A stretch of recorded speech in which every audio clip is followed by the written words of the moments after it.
시작. 기도의 진정한 목적. 우리 옆에 분에게 한번 이렇게 인사하고 시작을 할까요? 참 잘 오셨습니다. 당신을 보니 걱정이 하나도 없는 것 같군요.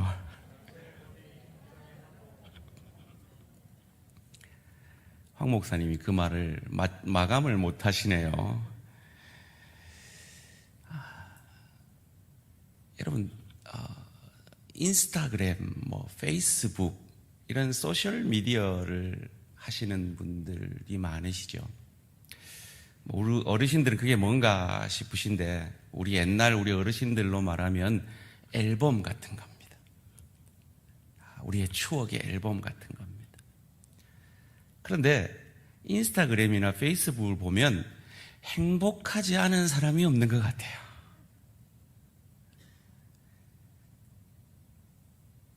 그냥 걱정, 근심 하나도 없는 사람들 같아요. 어디를 그렇게 달아다니는지 카톡 사진에 보면 온만 좋은 사진 다 찍어놓고, 그런데 그 사진을 찍기 위해서 그 먼 길을 가다가 온유가 차에서 토를 해가지고 온몸이 엄마 셔츠에 다 젖어가지고 중간에 옷집을 들려가지고 옷을 사야 되고 이런 얘기들은 거기 없는 거예요. 그래서 어떤 일리 있는 신학자들은 이렇게 얘기합니다.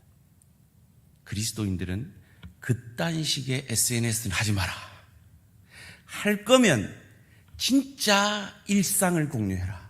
그래가지고 요즘 Be Real이라는 새로운 앱이 각광을 받고 있답니다.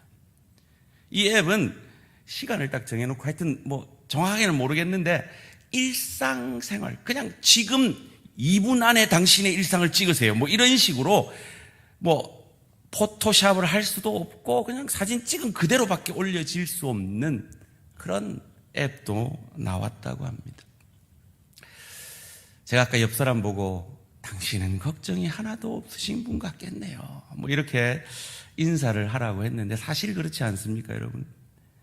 지금 이 조명 받아가지고 환한 이 목사를 보면 저 목사님은 그냥 성령 충만해서 아무 걱정이 없을 것 같고, 앞에 있는 우리 피택 장로님은 그냥 걱정 하나도 없을 것 같고 그냥 잘 나갈 것 같고 그렇죠. 그런데 세상 삶으로 들어가 보면 걱정이 없는 사람이 없고 문제가 없는 사람이 없더라는 거죠. 오늘 우리가 읽은 이 사무엘하 22장은 사무엘하의 역사 순으로 적혀 있는 것이 아니라 부록같이 실려진 다윗의 찬송시입니다. 이 내용 똑같이 시편 18편, 그 유명한 시편 18편에 실려 있는 내용입니다. 여러분, 시는 사실 해석을 하면 그 의미가 약화되잖아요.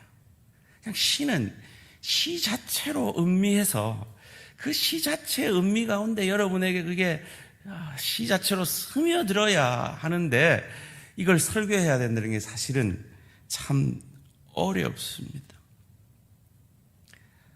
특별히 이 시편 22편을 해석하는 게 만만치가 않습니다. 대표적인 거예요. 우리가 읽지는 않았지만 21절에서 27절까지 다윗이 너무 말도 안 되는, 인간으로서 과연 이런 고백이 가능한가 싶은 고백을 이렇게 하고 있습니다. 시편 22편 21절에서 27절까지 말씀입니다. 제가 업데이트를 보내놨는데요.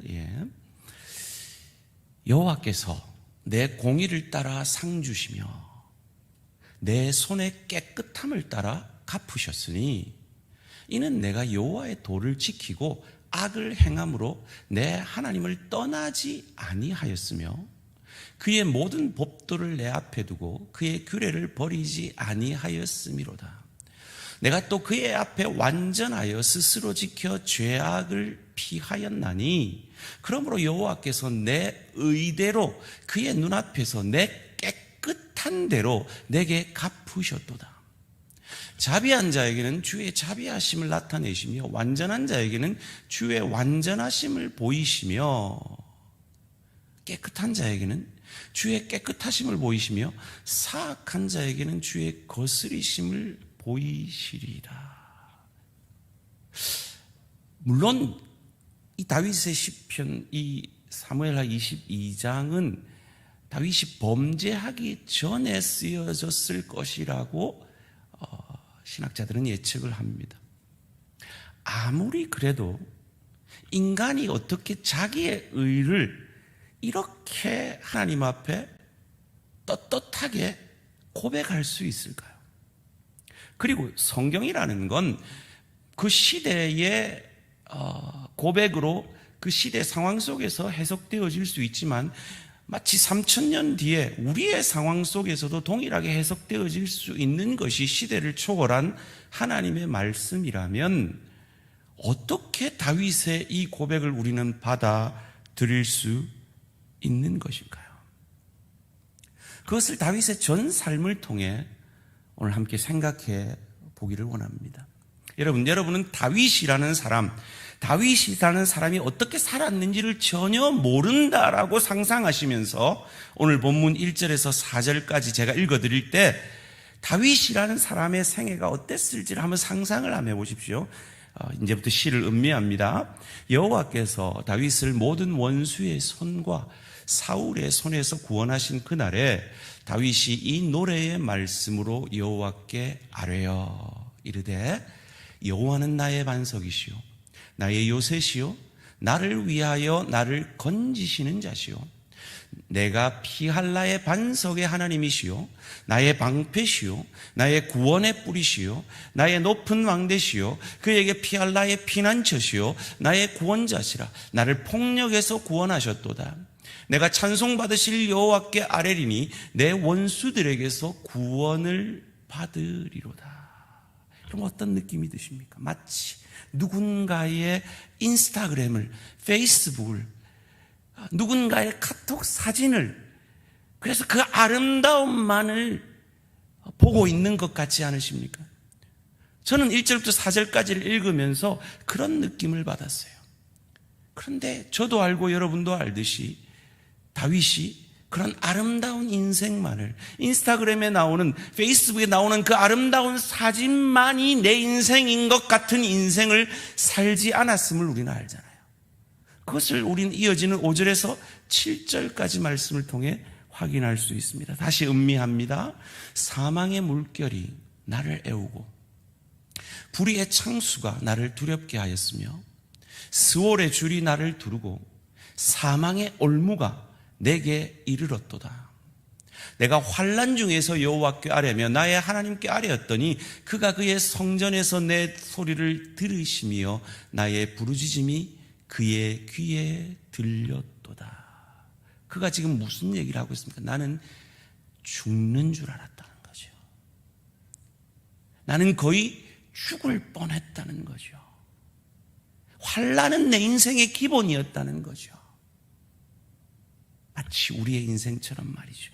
Be Real이라는 그 앱이 나와서 사실 인생은 여러분의 인스타그램이나 페이스북이나 카톡 사진과 같이 아름답지만은 않지 않습니까? 사실 우리의 인생은 이것 아닙니까? 라고 다윗이 고백하고 있는 겁니다. 그런데 그 인생 속에서 다윗의 차이점이 뭡니까? 7절 말씀을 다시 한번 읽겠습니다. 내가 환난 중에서 여호와께 아뢰며 나의 하나님께 아뢰었더니 그가 그의 성전에서 내 소리를 들으시며 나의 부르짖음이 그의 귀에 들렸도다.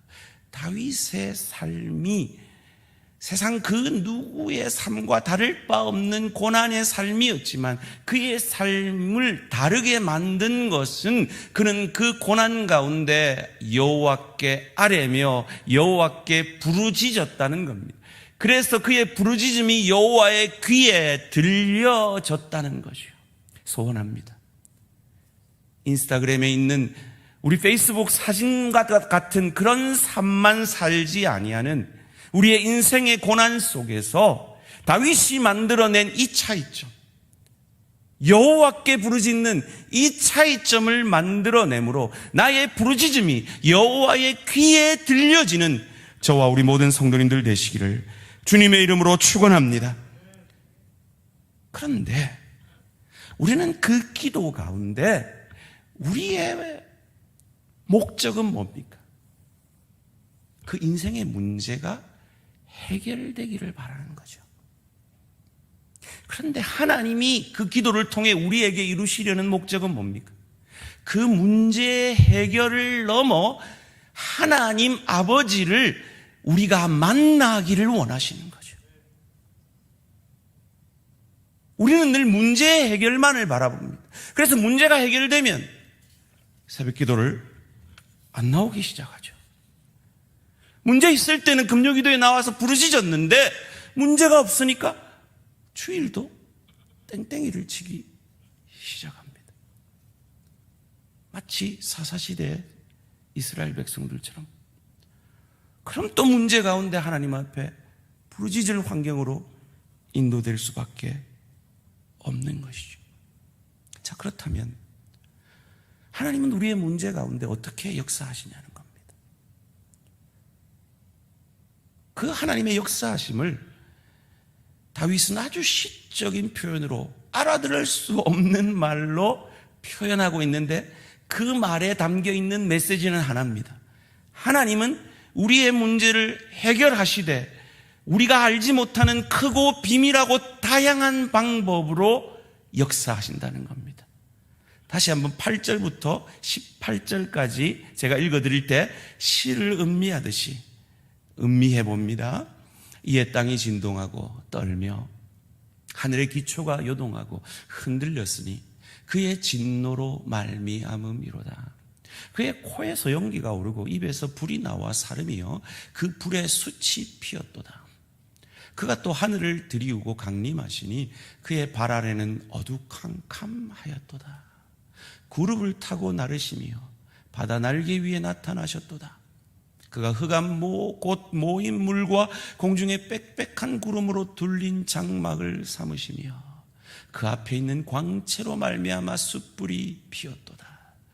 여호와께서 하늘에서 우레소리를 내시며 지존하신 자가 음성을 내시며 화살을 날려 그들을 흩으시며 번개로 무찌르셨도다.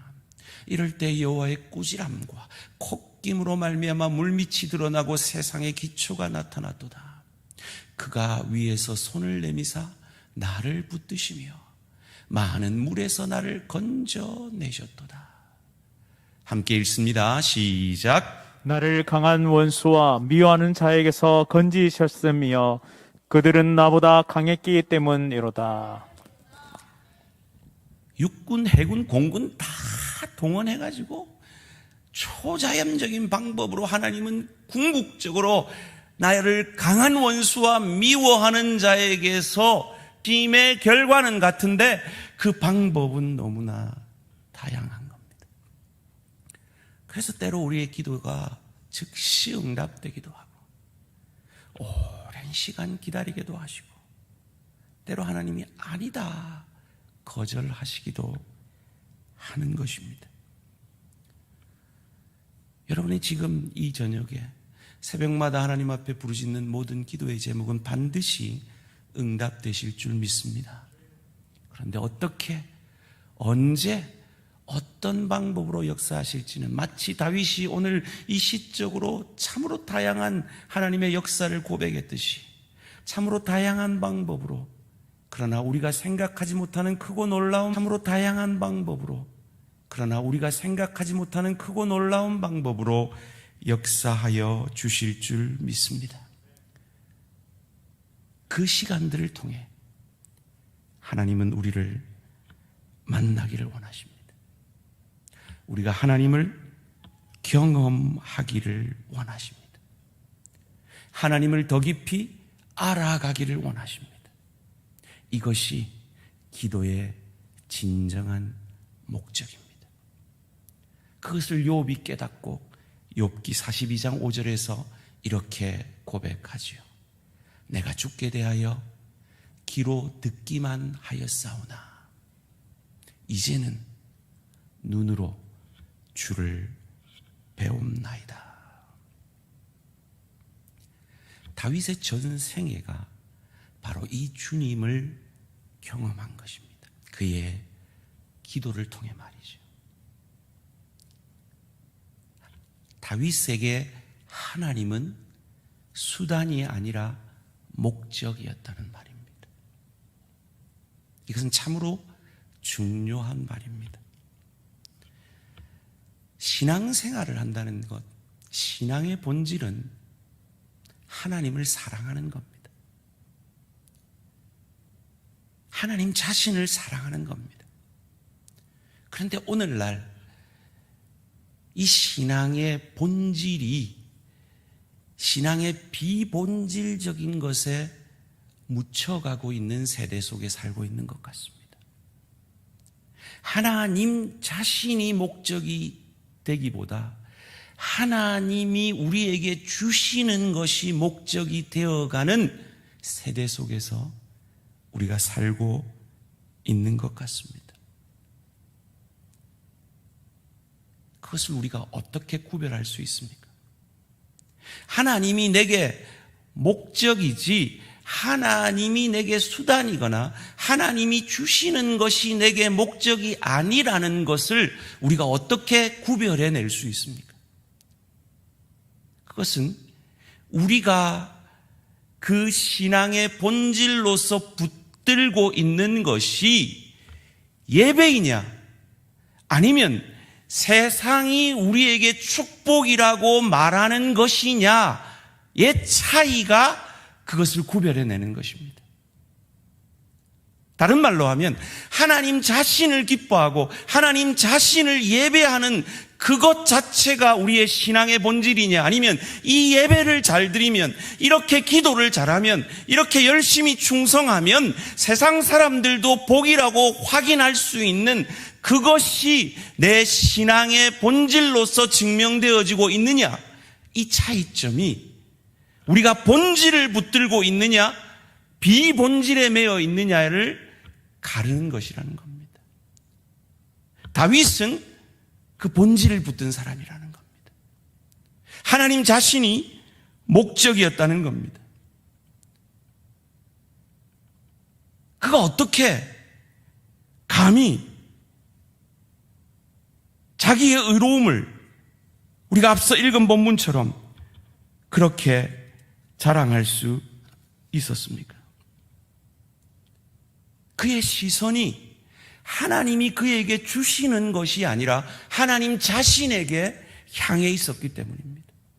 그것을 오늘 이 사무엘하 22장 말미에 50절 말씀에서 그가 이렇게 고백을 합니다. 이러므로 여호와여, 내가 모든 민족 중에서 주께 감사하며 주의 이름을 찬양하리이다. 그는 다른 그 무엇도 아니고 여호와를 바라보며 그의 전 인생을 고백하고 있습니다. 그리고 그 여호와께 미친 척하지 않고는 살아낼 수 없는 그 인생을 살았음에도 불구하고 감사하며 그 인생을 허락하신 하나님 앞에 찬양으로 나아가고 있는 겁니다. 47절 말씀 가운데서도 그의 시선은 여전히 여호와입니다. 여호와의 사심을 두고 나의 반석을 찬송하며 내 구원의 반석이신 하나님을 높일지로다. 그의 왕이 되기 전의 인생을 우리는 다 압니다. 죽음이라는 음부라는 그 고백을 이 시편 가운데 고백해낼 수밖에 없는 인생이었습니다. 그런데 그의 시선이 여호와를 향하고 있었기 때문에 그분이 내 인생의 반석이었다는 것을 찬송하고 하나님을 높이고 있는 것입니다. 이 시편을, 이 찬송시를 시작하는 1절에서도 그의 시선은 여전히 여호와였습니다. 1절 말씀입니다. 여호와께서 다윗을 모든 원수의 손과 사울의 손에서 구원하신 그날에 다윗이 이 노래의 말씀으로 여호와께 아뢰요. 여전히 그의 시선은 여호와입니다. 그 자신도 아니고 그가 경험했던 그 인생의 경험들도 아닙니다. 여호와입니다. 4절 말씀도 동일하게 고백합니다.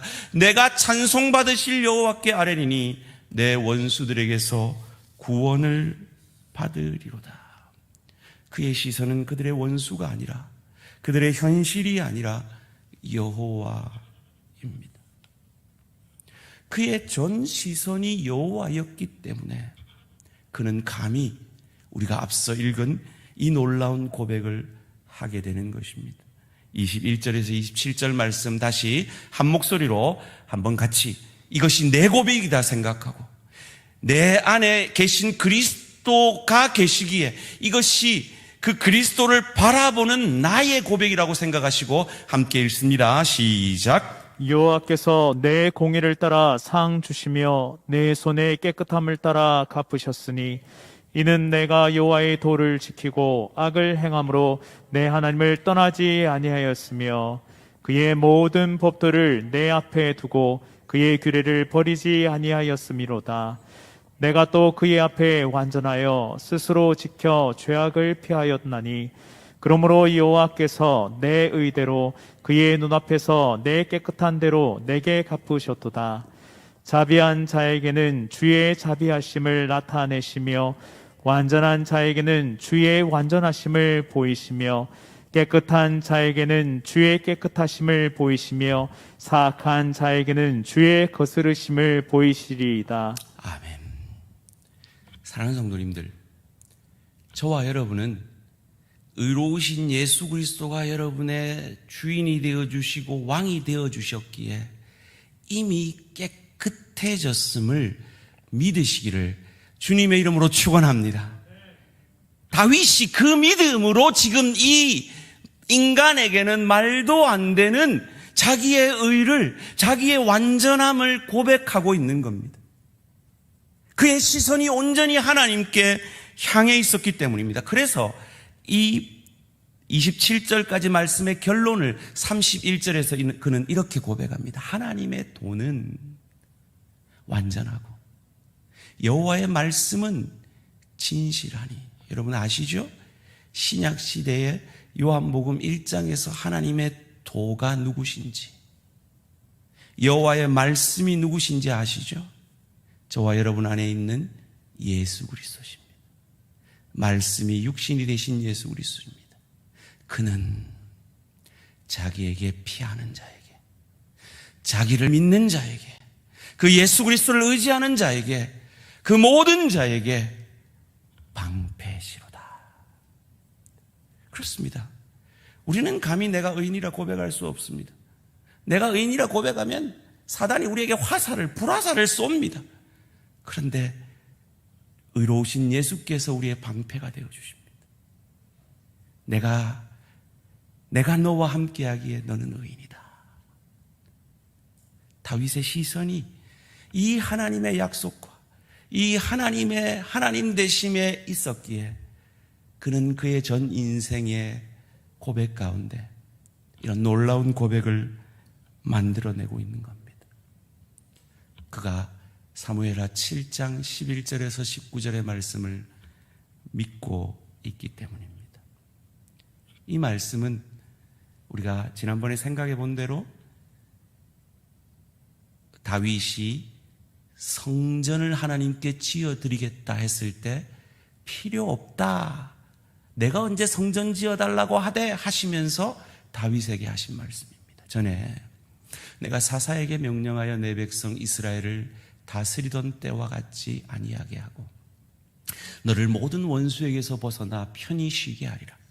여호와가 또 내게 이르노니 여호와가 너를 위하여 집을 짓고 내 수완이 차서 내 조상들과 함께 누울 때 내가 내 몸에서 날 내 씨를 내 뒤에 세워 그의 나라를 견고하게 하리라. 그는 내 이름을 위하여 집을 건축할 것이요 나는 그의 나라 왕위를 영원히 견고하게 하리라. 나는 그에게 아버지가 되고 그는 내게 아들이 되리니 그가 만일 죄를 범하면 내가 사람의 매와 인생의 채찍으로 징계하려니와 내가 내 앞에서 물러나게 한 사울에게서 내 은총을 빼앗은 것처럼 그에게서 빼앗지는 아니하리라. 내 집과 내 나라가 내 앞에서 영원히 보존되고 내 왕위가 영원히 경고하리라 하셨다 하라. 나단이 이 모든 말씀들과 이 모든 계시대로 다윗에게 말하니라. 다윗 왕이 여호와 앞에 들어가 앉아서 이르되 주 여호와여, 나는 누구이오며 나는 늘 써머지고 늘 늘어지는 죄인인데 나는 누구이오며 내 집은 무엇이기에 나를 여기까지 이르게 하셨나이까. 주 여호와여, 주께서 이것을 오히려 적게 여기시고 또 종의 집에 있을 먼 장래의 일, 다윗의 씨를 통해 오실 메시아 그리스도께서 우리를 의롭게 하실 그 먼 장래의 일까지도 말씀하셨나이다. 주 여호와여, 이것이 사람의 법이니이다. 이 약속의 말씀을 붙들고 그의 씨를 통해 오실 메시아를 믿음으로 바라보고 그 메시아를 주실 하나님께 그의 시선이 향해 있을 때 그는 감히 자기가 의롭다고, 자기가 완전하다고 하나님 앞에 고백하고 있는 것입니다. 이 믿음 가운데 있을 때 우리는 시편 18편 1절의 말씀이 절로 우리에게서 흘러나오게 되는 것입니다. 나의 힘이신 여호와여, 내가 주를 사랑하나이다. 그렇습니다. 주님, 내 인생은 인스타그램 같지 않습니다. 페이스북 같지도 않고 카카오톡 사진과도 같지 않습니다.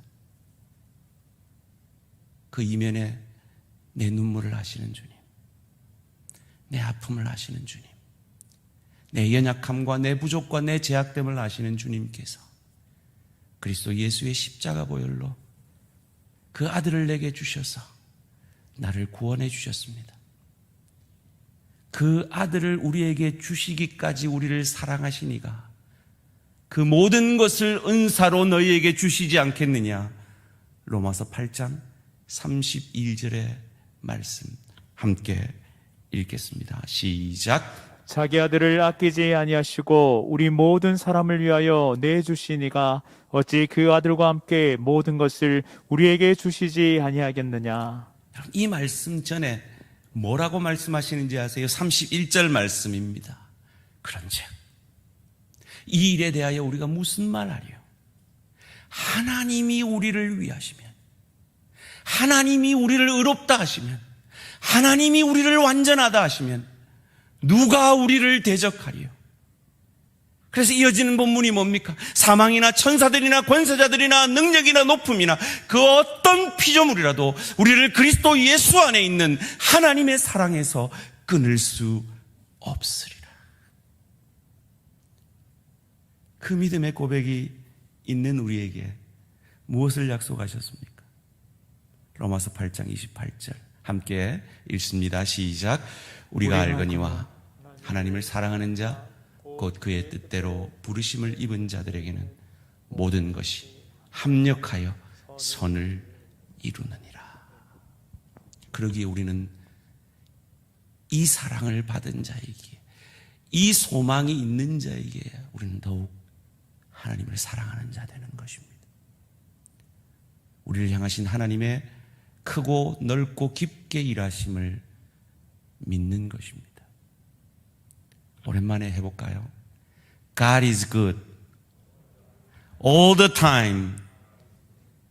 혹 내 눈에 하나님이 틀려 보여도 우린 하나님 편을 들 수 있는 겁니다. 왜요? 나보다 더 나를 사랑하셔서 아들을 주시기까지 우리를 사랑하신 그 하나님이 우리의 인생을 다윗의 인생처럼 인도하실 것이기 때문입니다. 그러기에 우리는 기도를 통해 무엇을 해야 하는 겁니까? 날마다 못난 내 모습 아니라 나를 힘들게 하는 내 가족과 이웃과 지체들이 아니라 다윗처럼 내 시선을 하나님께로 날마다 향하는 것입니다. 거기에 인생의 참 소망이 있습니다. 거기에 우리에게 새 힘을 주십니다. 거기에서 우리에게 용서할 능력을 주시고 그 어려운 삶의 현실을 감당해낼 수 있게 하시고 감사함으로 감당해내게 하시고 그를 통하여 하나님을 감격해 하고 하나님이 감격해 하심을 경험케 하시는 겁니다. 이제 기도의 자리로 나아갈 겁니다. 우리의 문제에 우리의 시선을 두기보다 그 문제를 넘어 일하시는, 그 문제를 통해 우리를 간절히 만나기 원하시고 우리가 그 문제를 통해 우리 하나님을 경험하기를 원하시는 그 하나님께 우리의 시선을, 그 하나님께 우리의 모든 문제를 맡겨드리는 저와 우리 모든 성도님들 되시기를 주님의 이름으로 축원합니다. 그것이 다윗의 위대한 이 시편의 고백인 것입니다. 이 고백을 찬양으로 하나님 앞에 우리도 올려드리면서 기도의 자리로 나아가기를 원합니다. 나의 힘이 되신 여호와여,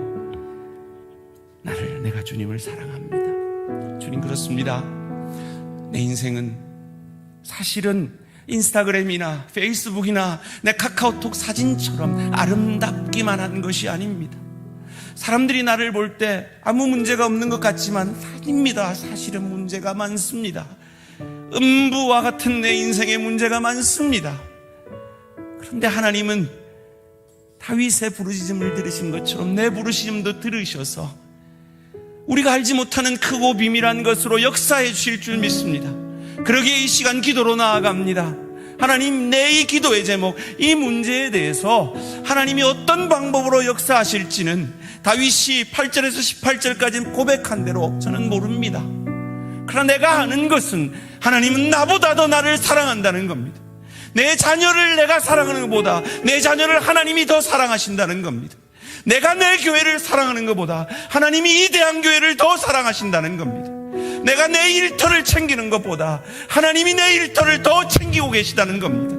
하나님이 내가 우리 가족을 챙기는 것보다 내 하나님이 더 내 가족을 사랑하시고 돌보시고 챙기신다는 겁니다.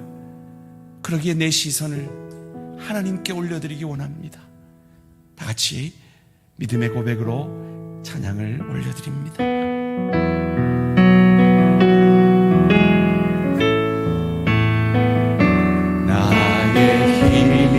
되신 여호와, 내가 주님을 사랑합니다. 내가 주님을 사랑합니다. 주는 나의 반석이시며 주는 나의 반석이시며 나의 요새시며 나의 요새시며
그거 아십니까? 이 위대한 다윗도 하나님을 주님이라고 구세주라고 밖에 고백 못했습니다. 그런데 저와 여러분은 이 하나님을 내 안에 계신 예수로 말미암아 아버지라 고백하십니다. 지금 이 자리에 제 아들이 앉아 있습니다. 여러분의 아들을 한번 떠올려 보십시오. 뭐가 아깝습니까? 그 아들에게 뭐가 아깝습니까? 그 마음이 나를 향한 하나님의 100배 1000배의 마음이라고 믿으시고 여러분의 모든 문제를 내 아버지 앞에 놓아드리며 하나님, 이 경험을 통해, 이 시간을 통해 내가 하나님을 더 깊이 알기를 원합니다. 내가 하나님을 경험하기 원합니다. 이 문제의 해결 자체가 아니라 내가 하나님을 만나기 원합니다. 그로 말미암아 이 문제가 해결되어지기를 원합니다. 하나님, 내 시선을 다윗처럼 이 시간 하나님께 두게 하여 주시옵소서. 주여 한번 간절히 부르고 하나님을 바라고 간절히 하나님을 만날 때까지 이 자리 떠나지 마시고 간절히 주님 앞에 부르짖고 나아갑니다. 주여!